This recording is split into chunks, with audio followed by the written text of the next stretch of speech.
Welcome back. Negotiators from across the globe spent the past 2 weeks in Bonn attempting to breathe new life into world climate talks ahead of a major meeting in December in Cancun. The last major meeting, held last December in Copenhagen, ended with only a voluntary agreement by world leaders to combat global warming. Margaret Ryan says the deep divisions that sank the binding treaty in Copenhagen haven't all healed, but you say the tone has changed, Margaret. That's right, Susan. You know, in April, the first global gathering after Copenhagen, negotiators couldn't even agree on what text to talk about.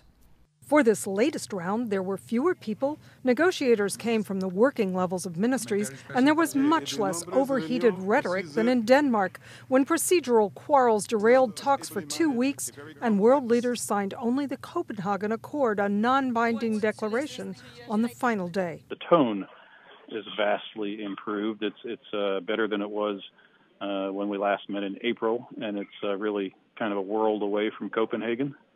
You're not seeing the kinds of theatrics and grandstanding that we saw in Copenhagen. This time, developing country negotiators complained, but they began talking with a text that includes the Copenhagen Accord. But the biggest issue remains not words, but money. Ivo de Boer, the outgoing UN climate chief, pointed to the fast-track financing pledged by developed nations in Copenhagen. A priority is for industrialized countries to deploy the $30 billion they pledged from now up to 2012 to kickstart climate action in developing countries.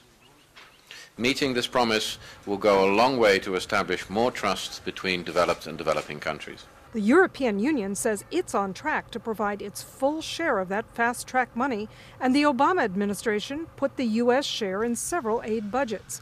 Developed nations upped their contributions to the Global Environment Facility by 52%. We think that's a big step in making a down payment on the fast-track funding. But suspicions about those promises remain. My colleagues from Oxfam in European countries have a lot of questions about that fast start finance, how much of it is just recycled development aid or other financing that's out there, and how much of it is really new and additional. The Copenhagen Accord set up a high-level expert group on how to raise the hundreds of billions needed for climate aid in the long term.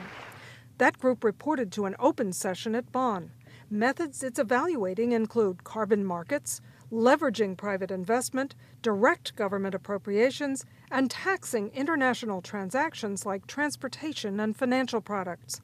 Those sectors, international transport, are basically not covered under anybody's rules and emissions systems, right? These are global emissions, global sectors, and so it actually makes sense to say, okay, this is a global sector, we need to tackle it on the emissions front, and it's a good way to develop some financing for global needs. But international taxes may be a tough sell in the United States. There are many different ways to address environmental issues, and I don't see raising taxes as being viable in this political environment, not at this time. Another divisive issue, extension of the Kyoto Protocol beyond 2012.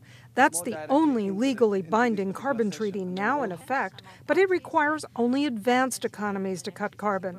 The U.S. never joined, and Europe is losing its enthusiasm to go it alone. The Kyoto Protocol will come to an end someday soon, and we all know that. I think the real question is what kind of legal agreement we come to in the next period. And whether it's exactly the Kyoto Protocol or something else, the key is to make sure that developed countries have very clear obligations. Emotions over Kyoto had some climate activists claiming the calmer tone just means the developed world is trying to worm out of a strong climate deal. Dieringer says one reason for the calmer atmosphere may be a new appreciation for the talks themselves. Everyone saw what a breakdown looked like in Copenhagen, and he says they've decided they value the UN process and they want it to keep working. So, Margaret, what are the prospects for a world agreement happening in Cancun this December? Well, the consensus seems to be maybe they can get the process back to where it should have been in Copenhagen. Maybe they can get agreements on a lot of things that would undergird a larger treaty. Things like credits for forestry, clean technology transfer, things, you know, some financing agreements so that a year later when the meeting is going to be held in South Africa, they really can get to a legally binding treaty then. Now, one big motivation to show some action is to win back public support.